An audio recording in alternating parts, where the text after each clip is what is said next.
Atheist Nomads, episode 433, The Nigerian Prince.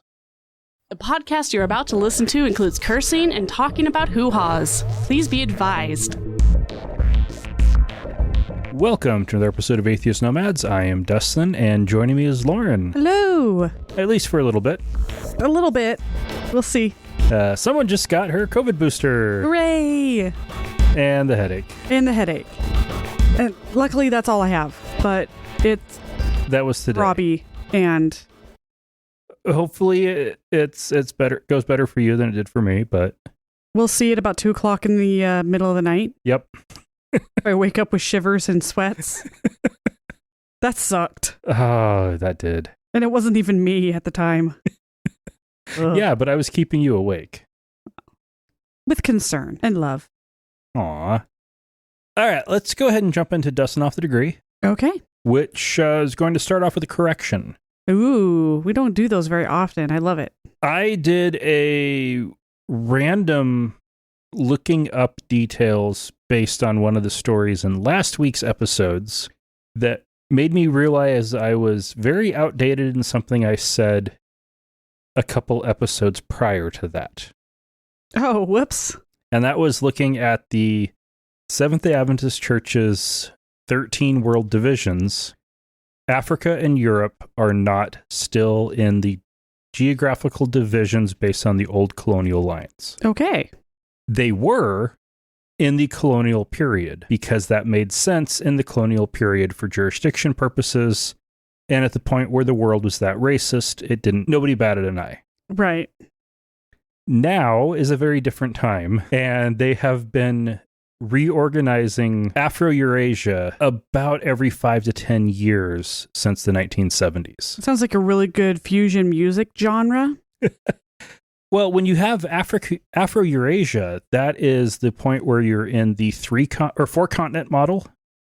Oh, yeah. Not 7, where you actually look at what are non-connected land masses, and you don't count man-made canals as dividing lines. Right. Since they aren't. But do you count New Zealand, since that's more recent? Counting land, not continental shelf.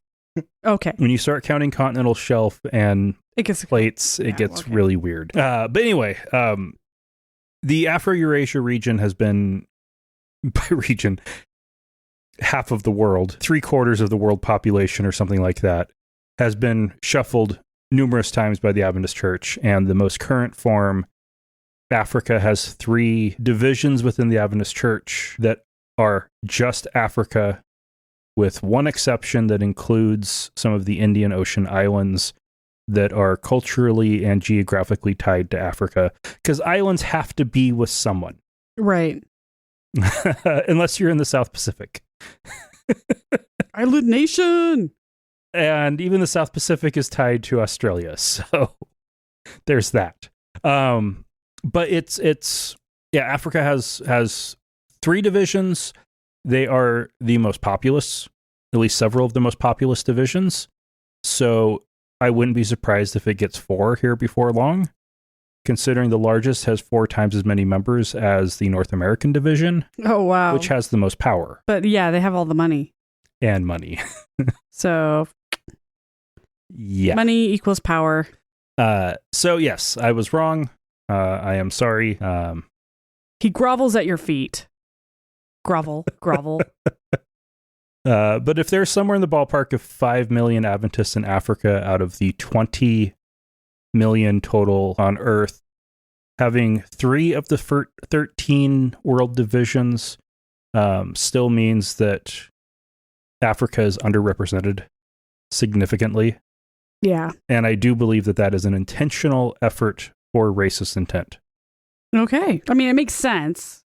I fully believe that the Adventist Church has been trying, for numerous conflicting reasons, trying to keep the black and brown parts of the church down. Some out of racist hate and some out of appeasing the Southern Californian liberals. Because if they gave... How much of it is white savior syndrome, too? And some white savior syndrome, yes. I think the more pressing issue at present for the Adventist Church leadership is not coming down too hard on the Southern California liberals, enough for them to leave and take all the money with them. Yeah. Oh God, they wouldn't want that. Nope. So anyway, moving on to new content, not correction on old content. As far as the full story of how Pentecostalism and the prosperity gospel in particular has basically taken over Africa, at least the non-Muslim controlled parts of Africa, it isn't important. And it's a story that to adequately research, let's just say I won't have enough time this decade to do it. Even Dustin can't research it all. Dun, dun. So all we need to know on that is something that I have covered, I guess, twice now, actually, which is during and after the colonial period, European and American, early on primarily European and later on primarily American missionaries have been hitting Africa hard. We're talking at this point 150 years of serious major missionary imperialism of Africa. We all grew up with it. We Yes. all grew up with those commercials, those awful commercials about the poor starving children of Africa. Those were all religiously motivated. And most of those efforts have been successful. They did, quote unquote, win souls. Every evangelistic drive will, quote unquote, win souls. Some of them won't stick, others do. And the ones that really gain power are the ones that get local reinvention. And that is what has happened with Pentecostalism and the prosperity gospel in Africa. When it stopped being what the missionaries were preaching and it started being what Native Africans were preaching, it became powerful. Oh. And because Pentecostalism is less likely to be denominational and the prosperity gospel is inherently anti-denominational, you can't have a church that is subordinate to an American church. And that in and of itself gives it power. Certainly makes it more popular with the locals. It has the downside of not having the resources of the American church. The Methodist Church and Adventist Church and Mormon churches in Africa, they've got more money than sense. Yeah, I wouldn't say they have more money than sense, but they can get everything they need. They can ask their white overlords for money and they will get it. Yeah. The black-run independent churches in Africa don't have any white overlords to ask for money. They have to get it themselves. Every church for himself. Which brings us to one of the shining stars and prime examples of this, requested by our listener Keith himself. And as I've been reading up about this guy, I have found that we have talked about him, I believe, more than any other African in news stories that we have covered. This is none other than... That's not a good thing, by the way. No. That's not a good sign. No. When you make it onto the podcast that often, that's a sign that you're doing something seriously wrong. This is none other than TB Joshua. The 3 stories that I recognized and know we covered most recently was the COVID denier dying during the pandemic, and they are not releasing any information about how he died. Right before that... It was COVID. It was probably COVID. They still haven't released any information on how he died. Right before that, he was booted off of YouTube for transphobic and gay-phobic full-on hate speech. Yeah. Specifically calling homosexuality gay demons and considering trans people to also be possessed by gay demons and doing exorcisms as a form of gay conversion therapy and trans conversion therapy. I'm sure of it. And back in 2015... True, it's not all recent stuff. He was selling holy water of his own blessing to Sierra Leone to help treat Ebola. Oh, I remember that. Oh my God.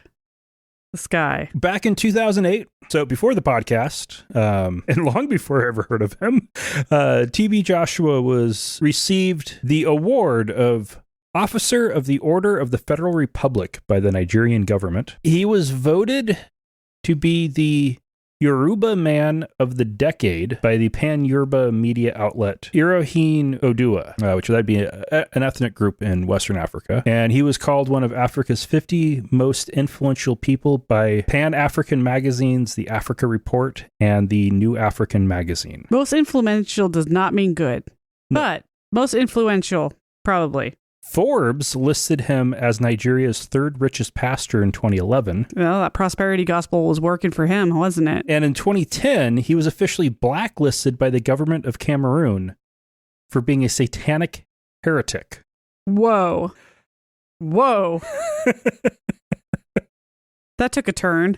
Mm-hmm. At his death, he had 6 million fans on Facebook, and his YouTube channel, Emmanuel TV, of course, it was suspended, so before its suspension, had more than 1 million subscribers and was the single most viewed Christian ministry on YouTube.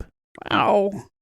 That's highly successful. And we will get more into how ridiculously successful he was. But we should go back to how it all started. According to Joshua, he was in the womb for 15 months. Really? That's how we're going to start? Yep. And narrowly avoided death just a week after his birth when a quarry exploded near his house and sent rocks through the roof of his house. Okay, well, that's believable. Accidents happen. 15 months in the womb does not. The accident was a prophecy about the birth of a man of God from poor neighborhoods of Osun 100 years prior to his birth. Whose prophecy was this? That someone 100 years earlier supposedly made a prophecy that he's the only one who has access to this prophecy? That the way he was born and narrowly avoided death when a rock quarry exploded. Yeah. I don't believe either. No. If there was a prophecy, he obviously changed the story of his childhood to fit in it. If there wasn't a prophecy, which is what I suspect, he just made it up. Yep. A whole cloth. Made up a story and a prophecy to go with it. And at this time, he was not known by Timotop Balogun Joshua, which is the full name of TB Joshua. He was Balogun Francis. So he at least kept one of the names. Okay. And he attended a Anglican school in Nigeria between 1971 and 1977. And he did not successfully complete any secondary school. So he made it through elementary, or the equivalent of elementary and middle for the U.S. 8th grade education. Did not make it through high school. Did not make it through a single year of high school. Okay. Yeah. That happens. That's not necessarily any criticism of him as a person. Shitty stuff happens in poverty-stricken areas. He had the nickname of Small Pastor in school because of his love for the Bible. And he worked random jobs after school, including hauling chicken manure at a poultry farm. And this is his own, self-biography, autobiography. This isn't necessarily his. I'm sure it's mostly citing his own autobiography, yeah. This is getting into some detail that's like, wait a second. He wrote this, didn't he? And he would organize Bible studies for local children after he'd get done with work. He supposedly tried to join the Nigerian military, but the train broke down and he couldn't get to the military academy. Well, that's not how that works, but okay. No. I mean, I guess it's a kind of like, well, guess I can't go. Let's go home. That's like, you're not really going to go. And his death, interestingly, was right after his Saturday night preaching, which if it's in, as I would imagine Black Pentecostal would be, combining Black church and Pentecostal styles, that'd be incredibly taxing, especially if you have, let's say, a respiratory infection. Oh, yeah. A lot of yelling. So he received a vision from heaven, anointing him and enjoining him into a covenant from God to start a church. So he had a dream or made one up. And the church that he started is known as Synagogue Church of All Nations, or SCOAN. Okay. They claim to have more than 15,000 members, and it's a single church with one branch in Ghana. Oh. When he was asked why he didn't spread into more congregations, he just said it wasn't in his personality. All right, I can respect that. He wanted to preach to his people directly. He didn't want to create more churches for other people to preach to. This church... He wanted the money all for himself. Yeah.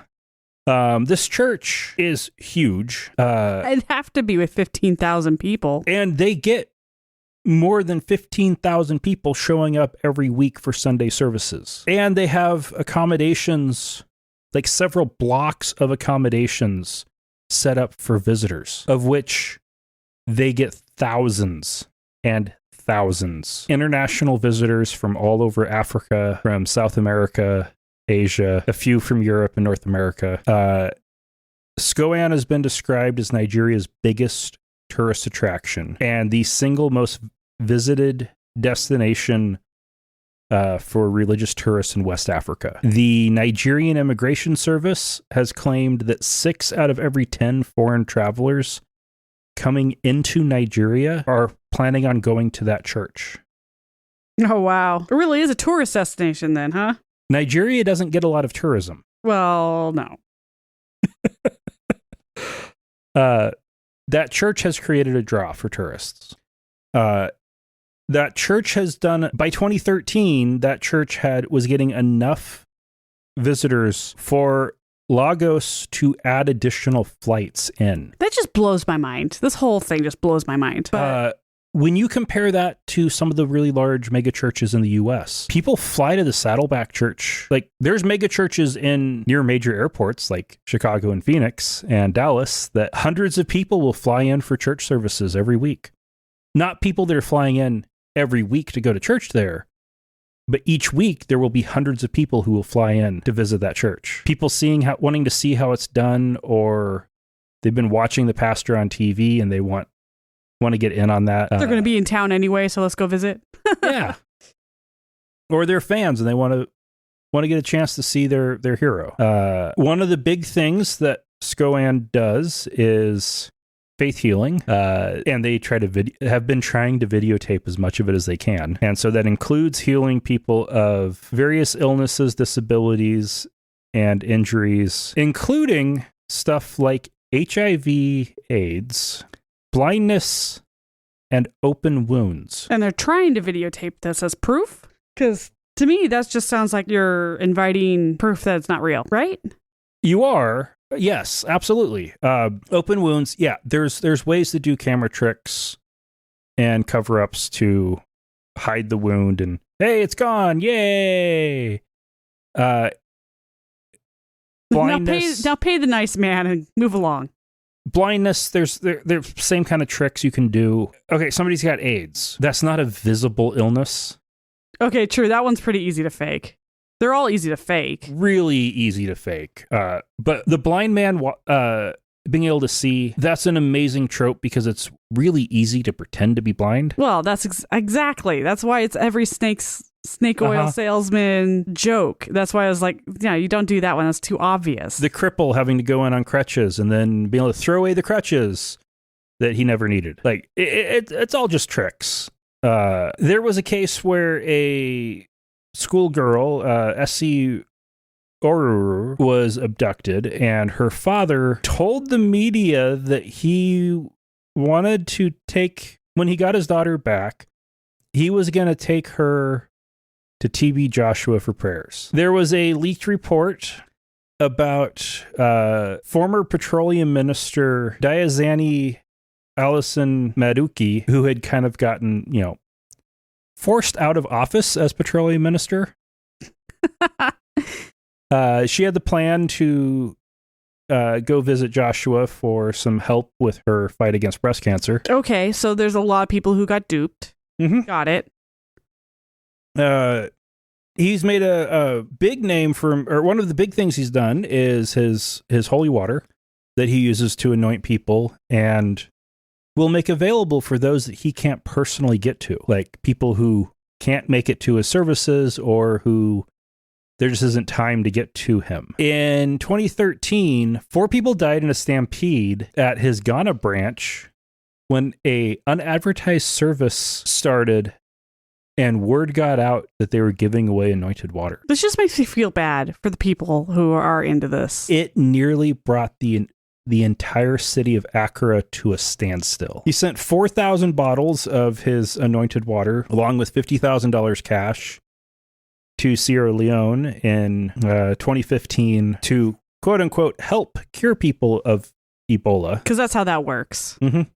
Philanthropy, though, money and bottles of water. Well, dehydration is a major problem. And this happened only because Lagos State health officials visited him and begged him to discourage Ebola patients from trying to visit his church, because he would have. Yeah. He's been a big fan of exorcisms, or was a big fan of exorcisms. One case had a South African girl who allegedly was crying blood. There was a Liberian man who had begun acting like a dog. There were people who showed up who were gay or trans or claimed to be gay or trans, and he would drive out their demons and turn them into good cis straight people. That's almost as bad as a trope as the blind man.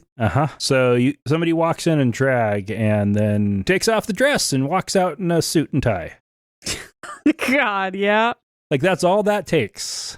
He made foreign visits, holding crusades in Korea, Singapore, Indonesia, Australia, Colombia, Mexico, Peru, and Paraguay. He went to Israel to get an award from Zaka. The full name of it literally translates into Disaster Victim Identification, disaster release organization, that they thanked him for the money he's donated. He did engage in philanthropy. He didn't just hoard all of his money. He had a crusade in Cali, Colombia in 2014 that allegedly had 100,000 people present. He went to Estadio Azteca in Mexico, and over the course of 2 days, it's claimed that more than 200,000 visited. Peru. Okay, I mean, how many of these are you going to go through?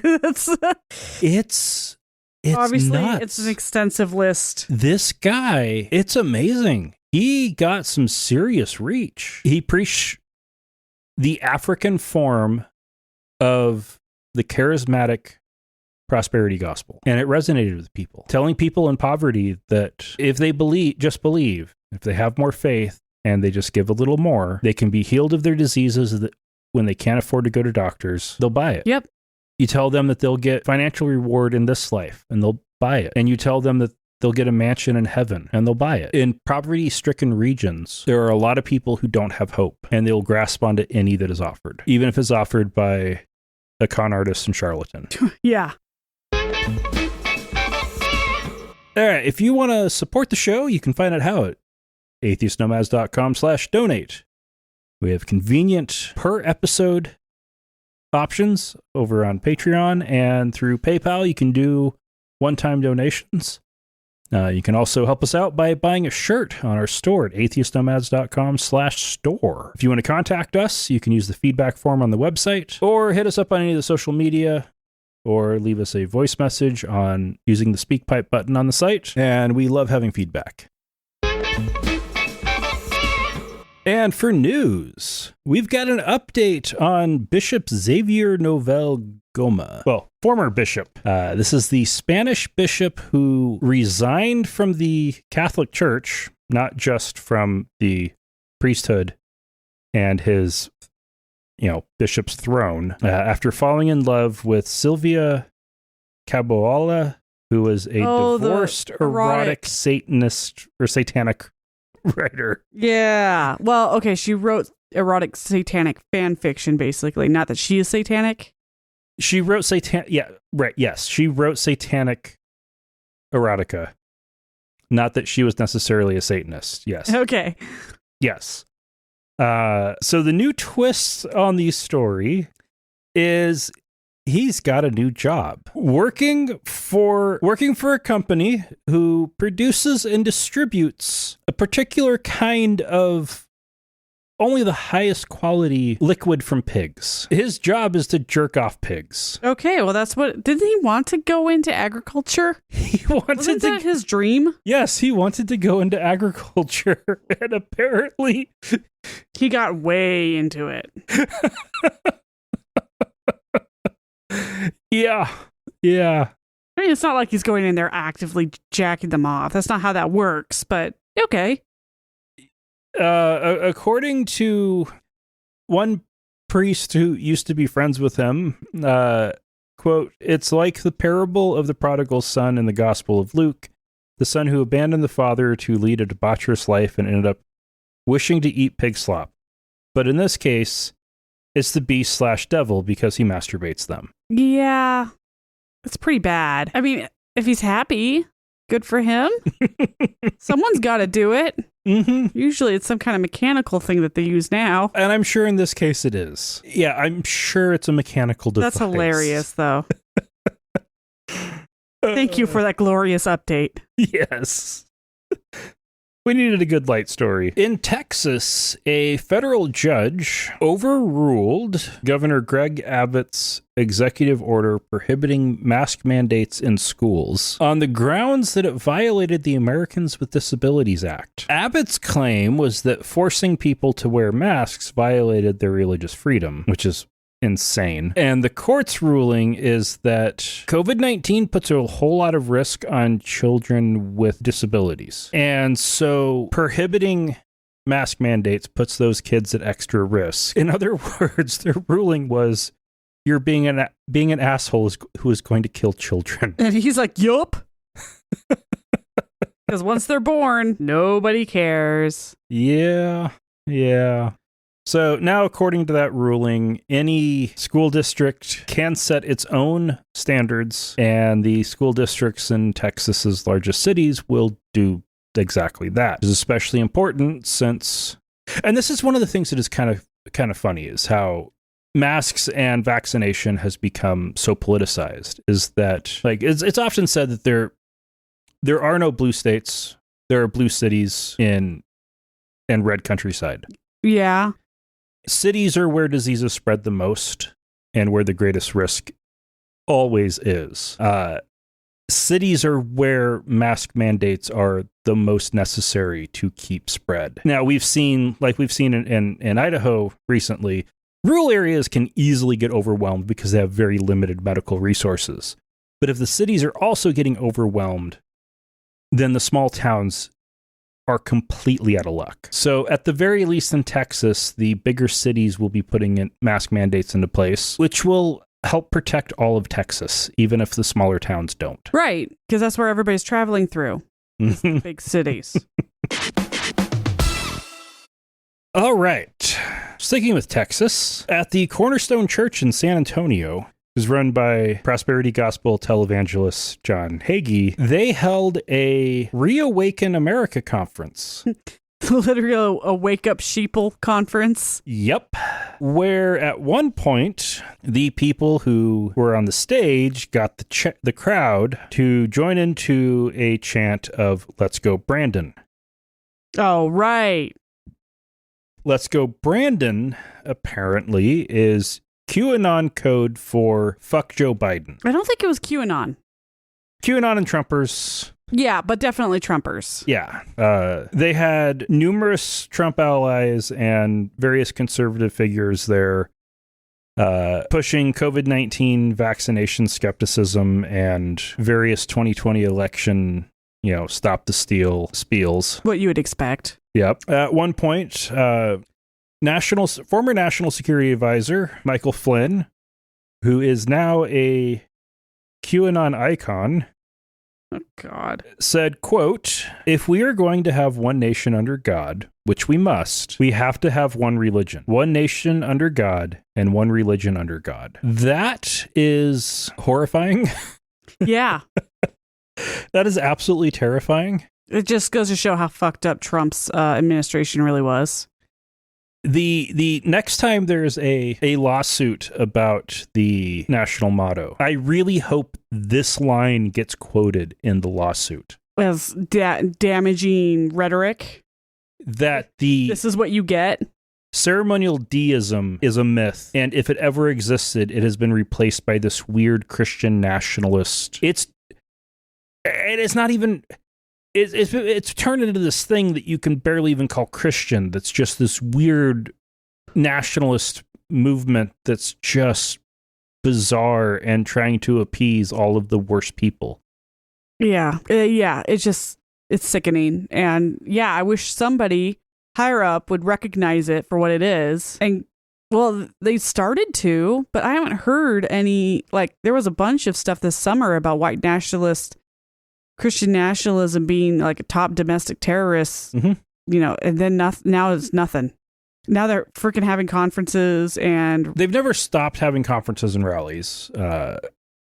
Okay, there seems to have been a little bit of them. They're even going after the Capitol rioters, but it barely hits the news. I don't know. I just think it's weak. The Capitol rioters, the news is having a hard time. The internet has broken news. Fair enough. And so you have to keep people's attention when they can go watch cat videos on YouTube instead. Or just keep scrolling in keyboard social cat. Media, which is probably what's happening. And if you want to get the click... Another Capitol rioter has gone to trial is not a catchy headline. I know I've seen news I'm subscribed to CNN 5 Things where they put their top 5 stories for the day. The January 6th riot investigation and trials has been showing up at least weekly since January 6th. And when it shows up that often, it is hard to keep it interesting. COVID, the environment, and January 6th. Those are the 3 that just keep, almost have permanent spots. COVID basically has had a permanent spot for 2 years. COVID, climate, Capitol rioters. Yeah. So it's not getting lost, and the Biden administration is trying to get and keep attention on progress that's happening, trying to get some media coverage on the infrastructure bill. And roads and bridges and broadband. That's true. Aren't catchy headlines. No, but that's what's been going on. So they're really, really important. Yeah, that's true. That's a good point. Infrastructure, woo! Infrastructure is something we should... Okay, we just went on a trip to Southern California for a... Santa Barbara! For Lauren to go to a small mask and vax wedding, outdoor wedding. It's easy when it's a Halloween wedding and everybody's in costume and wearing masks anyway. Mm-hmm. And so we got to drive through Idaho, Oregon, Nevada, and California. And got to experience all of their roads. We need infrastructure. It is getting bad. Yeah. We live in an area where... We live in a city and in a region where every city is under risk of a dam failing and wiping out the city. We're up high enough that if Lucky Peak Dam were to fail when it's full, we wouldn't die, but downtown would be gone. Yeah, it would be bad. Yeah. Infrastructure is cool. Conspiracy theories are not. I sound like a guidance counselor at a school. Infrastructure's cool, kids. QAnon, not once. Oh man, it was so funny with Pete Buttigieg. Can we do a ribbon week for QAnon? When the news hit that Pete Buttigieg was getting nominated for transportation secretary, somebody asked him something about it, and he was like, his response on it was basically that was like his childhood dream was to be in charge of transportation. He was the nerdy train kid. He had train sets and Hot Wheels. And yeah, those are the ones that need to have those kinds of jobs. Now, back to Flynn. I really hope that the end result of all of this, 2, 3, 4, 5, however many years it takes, ends up being a national reckoning where all the bullshit that can easily be used, like if we're going to have one nation under God, then we must have one religion, gets seen for the bullshit that it is. It wasn't created as a friendly, oh, we're all in this together kind of thing. It was, we're one nation under God, and if you're not, you're a godless communist. It was a McCarthyist plot to drive out the atheist communist, Hollywood and liberal and Jew. Oh, wait, this is starting to sound a lot like QAnon. Yep. Ooh, yeah. He teed up the ball, and Michael Flynn just hit it. And it is a fight that's been going on for 60, 70 years. And for 60 or 70 years, the courts have been saying they've shifted from, oh, it's true, to, that doesn't mean anything. It's just ceremonial deism. Oh, ceremonial deism works until somebody tries to say, no, that's our God. Which, oh, wait, they have since the beginning. Yeah, that's the problem with ceremonial. Pew, pew, pew. That's what you need. You need pew, pew sounds. Get your listeners back into the pews. Pew, pew, pew. Marvin Olasky was the editor of World, which was a bi-weekly magazine and set of podcasts in the Christian news variety, who has generally gone for trying to stick to hard news and also kind of being a watchdog within evangelicalism, following a journalistic philosophy that he called biblical objectivity. So when Trump came to the scene, he opposed Trump on religious grounds. Okay. Like a lot of people did at the start of Trump's campaign in 2015 and early 2016. And then Trump won, and then he got to watch as the evangelical church became more and more the cult of Trump. And he did not support that, and he would write against that and got angry emails from readers about that. And finally... Sounds like one of the good guys that... Yeah. He'd been in the job since 1994, and he got what he called an effective vote of no confidence from World's board after the board had started a new section on the website called World Opinions, where they would write the board members would submit opinion essays providing commentary on stuff like mask mandates, inflation, race, Biden spending plans. Yeah, this poor guy was sitting there banging his head against the wall, parroting conservative political sites, and he was not. So he finally resigned. Okay. He felt forced to resign after the board made it very clear that they did not have his back or agree with his philosophy, which means another of the final remaining good guys trying to keep evangelicalism from going off the deep end is gone. I doubt there are many left. No. Most of them have been driven out. And the rest will probably be gone by the end of the year. Oh, wait, it's mid-November. It's almost Thanksgiving.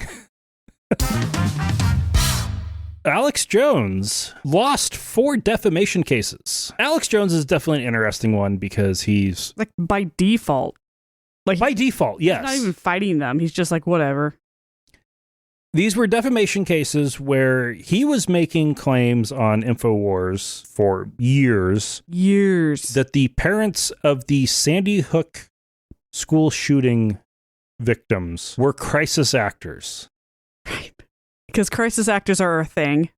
That they did not actually have children, that nobody actually died, and that these were paid crisis actors. That led to death threats and like threats getting serious and specific enough for legal action and like serious privacy and security requirements, like really serious defamation. U.S. defamation law is super lax because it's generally considered to be free speech to criticize people. There is a principle that for that to be okay, it needs to be a person who's generally in the public sphere. Yeah, not some rando who just lost their kid. Uh-huh. And you also can't be just making shit up that's demonstrably false, and you especially can't if that leads some rando who just bad lost actions. Their kid. Yeah. So the court, like, this didn't even make it to trial. They were still in discovery, and his team never submitted the documents that were requested, specifically the Google Analytics. Oh. They wanted the web analytics to see how stuff was performing and like what interaction happened. That wasn't the only thing he didn't turn over. He didn't turn over, like, I don't know if it was him or his lawyer or somebody told them to basically just pretend it wasn't happening, and they'd lose, they'd throw money at it, and the problem would go away. And it's happened 4 times now. This was 4 combined cases that the judge just decided. Oh, no. This was the 4th case where, yes, a judge has decided if you won't even respond, you lose by default. Yeah. Pay up. Yeah. He's like, you're not even pretending to care about this. Yeah. And he's rich enough and well-known enough that he can throw money at it and the problem will go away. Mm-hmm. The Catholic Archdiocese of New Orleans has agreed to a settlement with the Department of Justice to repay more than $1 million of Katrina relief money. Whoa, really? Yeah. So after Hurricane Katrina, there was a lot of money getting thrown around to anybody who claimed that they needed help with rebuilding in the same spot where it will happen again. But okay, that's beside the point. The funding was all on rebuilding, not relocating. As climate change continues to happen and sea level rise continues to happen and coastal erosion, that's beside the point. That's not what we're talking about here. No. The diocese hired some lawyers to work out some deals on some a hospital and some schools that the church ran. So not for actual churches, but stuff owned by the diocese, and managed to get $46 million more than they should have. Holy shit. That's a couple decimal points off. It was for damages at a church-run school and an assisted living center. For $46 million, you could completely rebuild both probably a dozen times. Yeah, that's one hell of a facility. Like $1 million, okay, let's say $1 million building plus $1 million in land, like $4 million total, $46 million more than they needed. One of the lawyers working at that law firm was friends with or was aware that one of his colleagues was working on this case, and a couple private universities, and helped them defraud the government out of more than $100 million. Wow. Of which he probably got 10%. Nice. It's a sweet gig. Even if he only got 6%, that's still a pretty sweet gig. I'm guessing on 10%. It could have been higher. It could have been lower. So his coworker filed a whistleblower suit in 2016, and that has worked through FEMA and the Justice Department, of course, while Trump was trying to dismantle both organizations. Right. And so it's finally reached the point where the Justice Department Civil Division got far enough along to work out a settlement. The whistleblower is actually going to be getting $262,500 of the $1.05 million. Is that one of those things where they reward you for reporting the crime? Yes, absolutely. There are rewards for reporting fraud against the government. Smart. Won't be able to show his face for a while, but smart. Mm-hmm. Now, interestingly, the Archdiocese had filed Chapter 11 bankruptcy in May of 2020 after getting sued by a bunch of people because of the diocese's priests raping them as kids. Unrelated, baddie. So they're already bankrupt. Is that Goma guy looking for any coworkers? So they're already bankrupt and get to pay more money to the government. All right, well, that's the end of the news, and now we have feedback. From Christener Blasphemer via Patreon, quote, Catholics don't believe in Adam and Eve? Question mark, exclamation, question mark, exclamation, question mark, exclamation. Oh my God, please explain. And then 3 more exclamations. End quote. Okay, Kristener, Catholics do believe in Adam and Eve, and they do believe in evolution. The Catholic dogma is a thing that is in flux and changes as is more adaptable than the Sola Scriptura churches. The Sola Scriptura churches, Protestants, are kind of stuck on if it's scripture only, then if it goes against what's in the Bible, then you have to stick with the Bible. The Catholic Church doesn't do that. They do a combination of scripture and tradition and looking at scientific information. So the Catholic Church formally has endorsed evolutionary theory by natural selection. The basic premise there is God sparked abiogenesis and started life. And then life evolved to the point where there were hominids who were not quite modern humans, but pretty damn close. And he took 2 of them and gave them souls and put them in the Garden of Eden, and those were Adam and Eve. Okay. It's weird, but also important for the Catholic concept of ensoulment and why dogs don't go to heaven. But the movie. But in the Catholic doctrine of ensoulment, only humans and fetuses and embryos and zygotes. Single-celled organisms, but not your dog. But not dogs. Non-human animals do not have them, and at some point there was a transition from non-human animal to a human.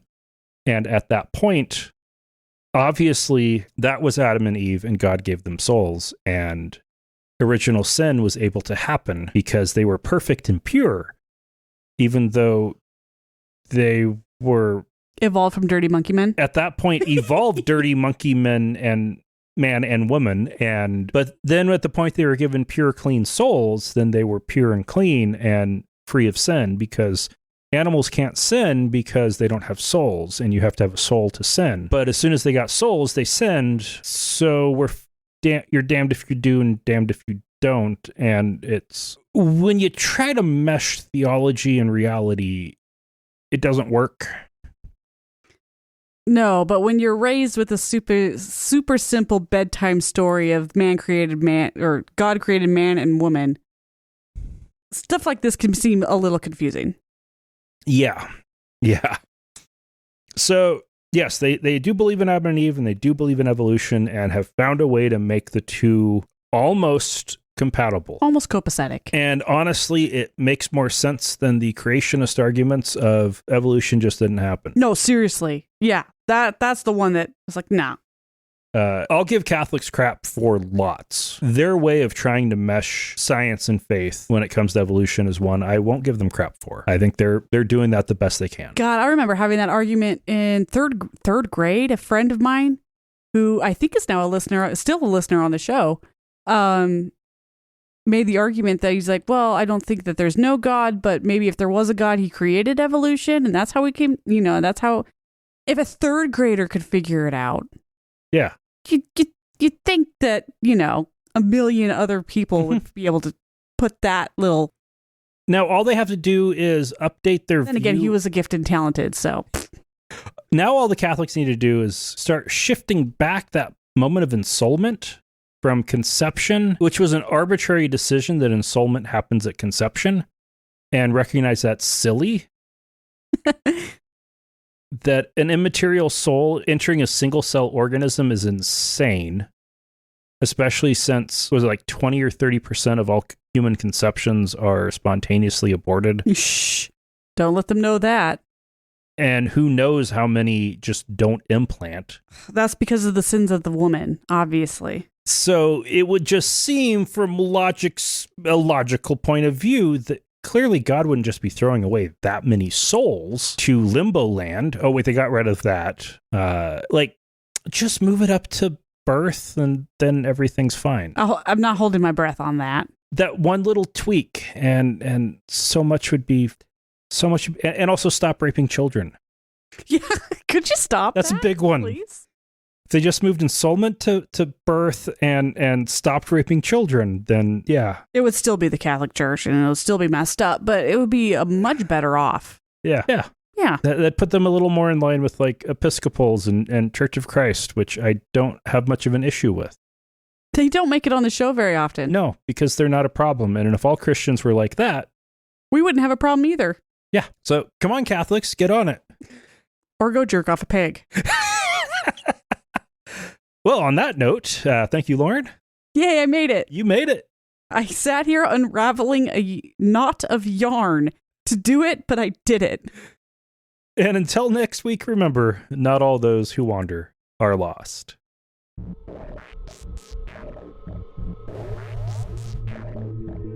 Thank you for listening to another episode of Atheist Nomads. You can find show notes and contact information at atheistnomads.com. Follow us on Twitter at Atheist Nomads, and like us on Facebook at facebook.com/Atheist Nomads. Please subscribe to the show in iTunes, Stitcher, or your podcatcher of choice, and while you're there, feel free to leave us a review. Theme music is courtesy of Sturdy Fred. Until next time, this has been the Atheist Nomads.